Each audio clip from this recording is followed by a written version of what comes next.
I believe the society is as good as its institutions.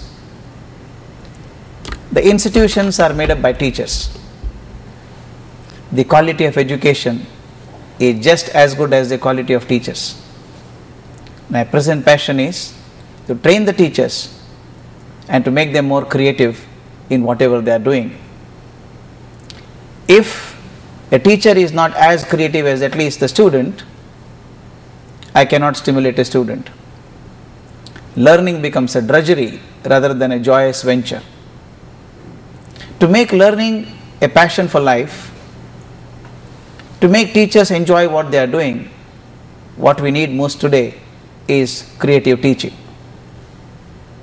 Many people have asked me, is creative teaching the same as teaching creativity? No. Teaching creativity is different than creative teaching. Then brings me to the question, what is creative teaching? Remember, each one of us have our own styles of teaching. We call individual teaching styles of teachers. And at this time we forget that as every teacher has a different teaching style, every student also has a different learning style. Today's world is moving more towards understanding the learning styles of students, while we are lost in the art of only teaching methodologies.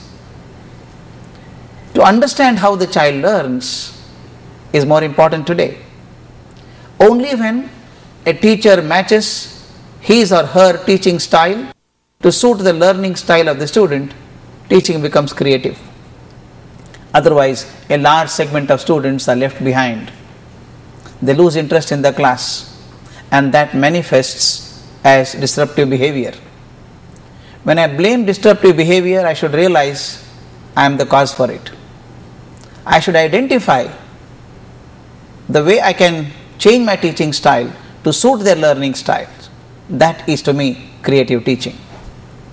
In fact, 34 years ago when I started teaching, I went to a master and asked him, shall I join teaching?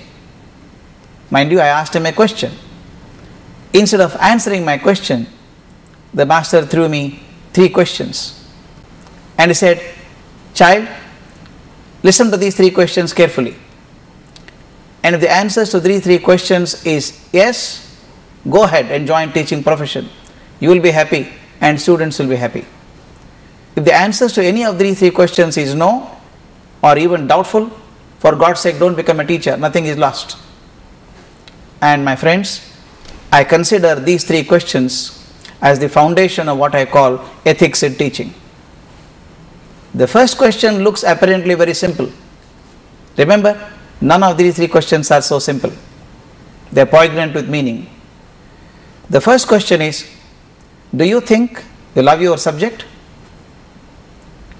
Most of us say yes, I love my subject.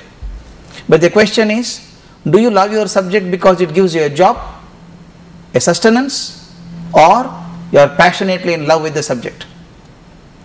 If you truly love your subject, and when you go and teach in the class, you just don't talk about it, the whole body talks about it. You are so excited about it. And children can make out you love your subject so much.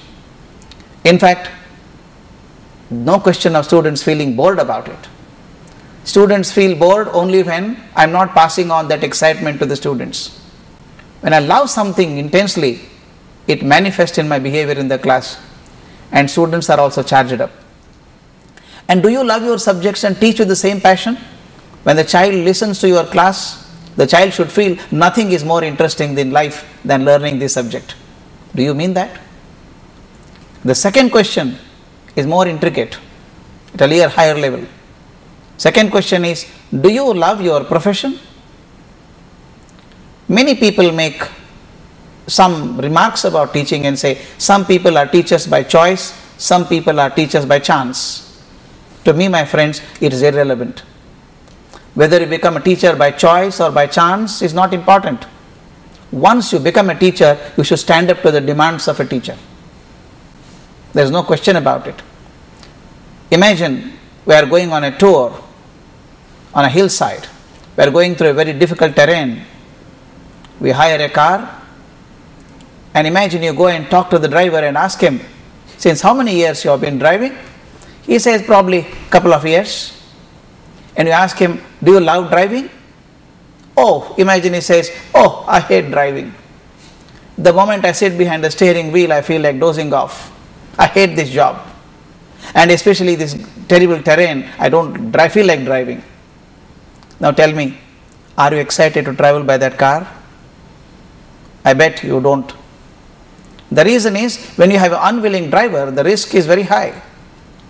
Remember, my friends, one unwilling or unenthusiastic, disinterested driver can put 5 lives into risk.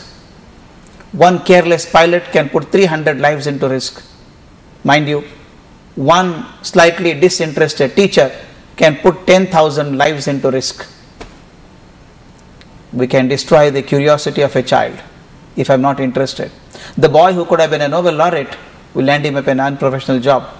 Therefore, the ability, the potentiality of the child is to be nurtured by a teacher only who loves his profession. If you don't love your profession, you are bringing down the excitement level of the child. And second, and most important, is that normally we feel that we are not very important. Oh, after all, I am a school teacher, what can I do? There are bureaucrats, there are politicians and all important people, what can I do? Believe me, my friends, you can change the country. Only you can change the country, because you have got the ready clay before you. You can mold this clay into any form of your choice. You can make a hero out of him or a devil out of him.